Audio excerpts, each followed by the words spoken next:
माझ्या समोर बसलेले महाविकास आघाडीचे सर्व मान्यवर आणि उपस्थित पत्रकार बांधवांनो भगिनी, आजच्या आपल्या भेटीचा हेतू जयंतरावांनी सांगितलाय, पृथ्वीराजजींनी सांगितलेला आहे. महाराष्ट्राच्या जनतेने जो कौल दिला आणि एक संपूर्ण देशामध्ये असं वातावरण होतं की भाजपा विरुद्ध कोणी लढू शकत नाही, हे अजिंक्य आहे. तर अजिंक्यपणा त्यांचा किती फोल आहे, तो फोलपणा महाराष्ट्राच्या जनतेने ताकदीने दाखवून दिलेला आहे. म्हणून महाराष्ट्राच्या जनतेचे तर आम्ही आभार मानतोच आहोत. त्यांचे आशीर्वाद तर आम्हाला पाहिजेतच आहेत.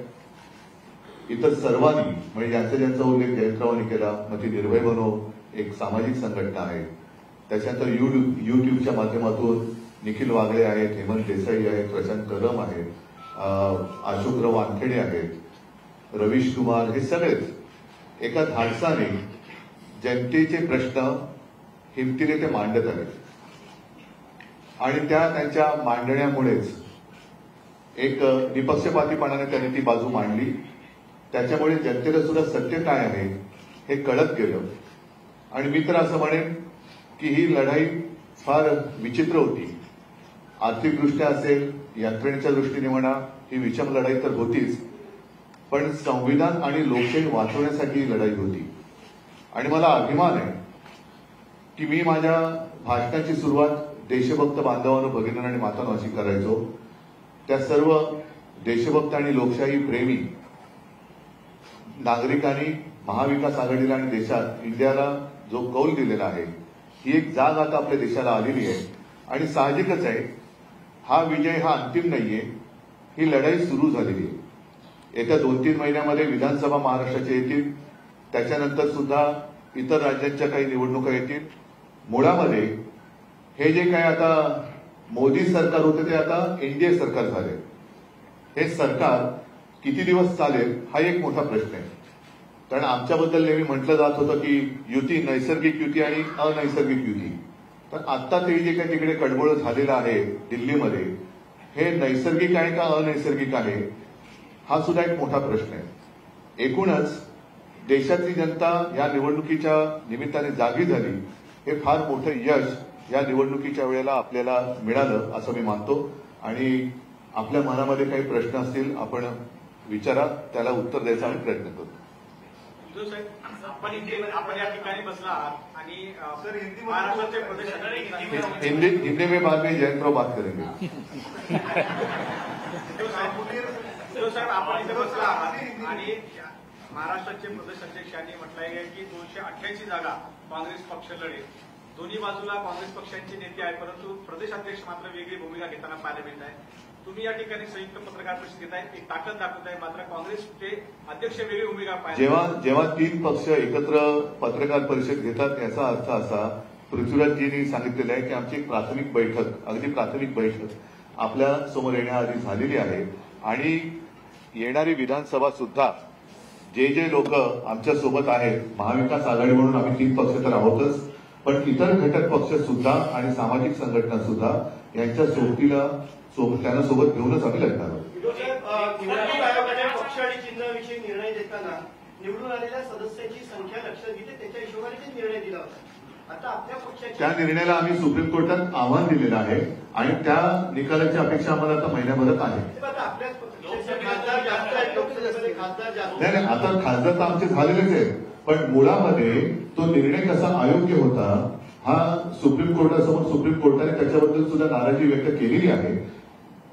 म्हणून मला असं वाटतं की येत्या काही, आता सुट्टी संपले सुप्रीम कोर्टाची, पण येत्या काही दिवसात त्याची निकालाची आम्ही अपेक्षा करतो. पण जनतेच्या न्यायालयामध्ये काय झाले जगाने बघितले. एक प्रश्न होता, बेसिकली आज जे तुम्ही पहिली मिटिंग घेतली, गेले 2-3 दिवस एक नॅरेटिव्ह तिकडनं बीजेपीकडनं सेट होत आहे की जे काय फेक नॅरेटिव्ह होतं त्याला आम्ही काउंटर करण्यासाठी, ब्रेक करण्यासाठी आम्ही जनतेत जाणार आहोत. वोट जे काय जिहाद होतं त्याच्या विरोधात आम्ही लोकांकडे जाऊन बोलणार आहोत. तर ओव्हरऑल महाविकास आघाडी याची या संदर्भातली भूमिका नाही. वोट जिहाद म्हणजे काय? कारण स्वतः नरेंद्र मोदीजींनी सांगितलं होतं की ते त्यांचं बालपण मुस्लिम कुटुंबियांच्या सान्निध्यात गेलेलं आहे. ईदच्या मिरवणुकीत ते ताज्या खाल्लं जायचे, त्यांच्या घरचं जेवण ते जेवायचे. आता मग त्या खाल्ल्या मिठाला ते जागले की नाही जागले त्याच्यामुळे व्होट जिहाद हा शब्द मला काही कळलेला नाही. मोदींनी पहिले सांगावं, जर ते लहानपणी त्यांच्या शेजारच्या मुस्लिम कुटुंबियांकडचं जेवण जेवत असतील तर त्या मिठाला ते जागले आणि जागणार आहेत की नाही जागणार आहेत? उद्धवजी, एक सवाल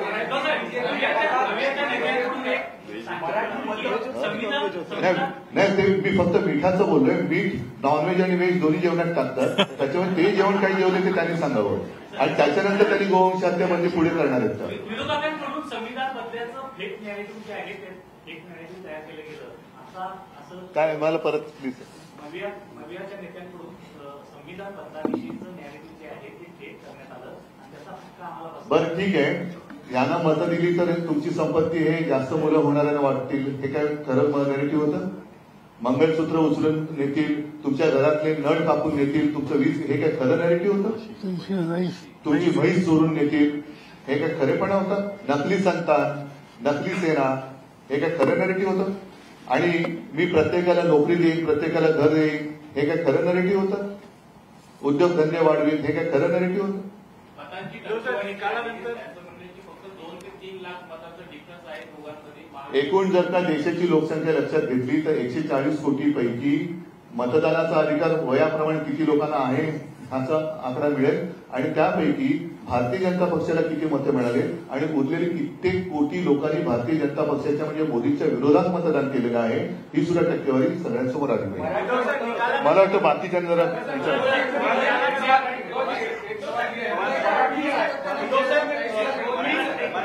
मंथन हो रहा है. मंथन पिछले 2 दिन मंथन बीजेपी मंथन कर रही है कि हम चुनाव हारे नहीं है, हम कहीं न कहीं नैरेटिव के कारण चुनाव हार रहे हैं और हमारे खिलाफ एक गलत नैरेटिव तैयार किया जाए. मतलब क्या?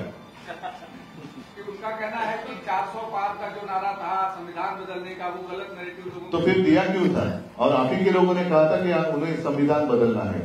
फिर जो उन्होंने नैरेटिव सेट करने की कोशिश की थी, मंगलसूत्र तुमचं चोरणार, वो क्या असलियत थी? अच्छे दिन आएंगे वो तो हम भूल गए, वो नैरेटिव का क्या हो गया? वो 15 लाख रुपए लाने वाले 2014 से अगर हम शुरू करें तो कितने नैरेटिव उन्होंने जो किए थे वो सारे झूठे थे. मोदी गारंटी का क्या हो गया? आपके घर से आपकी तोटी वो निकाल कर लेके जाएंगे, क्या ये संभव है? वीज कनेक्शन काट दिया जाएगा, क्या ये संभव है? तो ये झूठ नहीं था. एक मिनिट जरा मराठी मतं कमी मिळाली असं महायुतीचे नेते म्हणतात. खरंच मराठी मतांचं काय आणि यंग फॅक्टर मराठी मतं का कमी मिळतील? काय असं काय कारण आहे? त्याचं म्हणणं यंग फॅक्टर खूप चालला. अल्पसंख्याक एम म्हणजे मराठी आलंच ना. एम मध्ये मराठी नाही, एम फॅक्टर. आणि मी तुम्हाला सांगतो, यावेळेला आम्हाला, मी अभिमानाने सांगेन की लोकशाही वाचवण्यासाठी सर्व धर्मियांनी मतदान केलं. त्याच्यात माझे मराठी तर आहेतच, हिंदू सुद्धा आहेतच, मुस्लिम सुद्धा आहेतच, ख्रिश्चन आहेतच, शीख आहेत, इतर सर्व. आणि तुम्हाला काय वाटतं, रक्त सांडून मिळवलेली मुंबई मराठी माणसांनी त्यांच्या डोळ्यात एकच जर लुटली जात असेल तर अशा वेळेला मराठी माणूस लुटणाऱ्याला मत देईल. महाराष्ट्र आणि मुंबईतला मराठी माणूस मुंबई आणि महाराष्ट्र लुटणाऱ्याला कदापि झोपेत सुद्धा मत नाही देणार. त्याच्यामुळे अजूनही भारतीय जनता पक्षाला वास्तवाची जाणीव आली नसेल तर मग त्याला निवडणुकीच्या निकालाच्या विस्तवाला सामोरं जावं लागेल.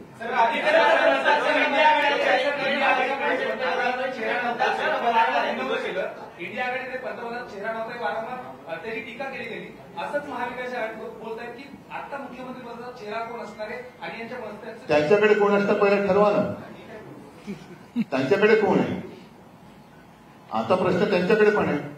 कारण मला आठवते मी मुख्यमंत्री असताना देवेंद्र फडणवीसांनी ते काय म्हटलं होतं, ते बसली 3 गावं 2 काय एक बसेची ना. आता हालत त्यांची तशीच आहे, तिन्हीच्या तिन्ही ओसाड आहेत, एक सुद्धा बसत नाहीये. उद्धव साहेब आधी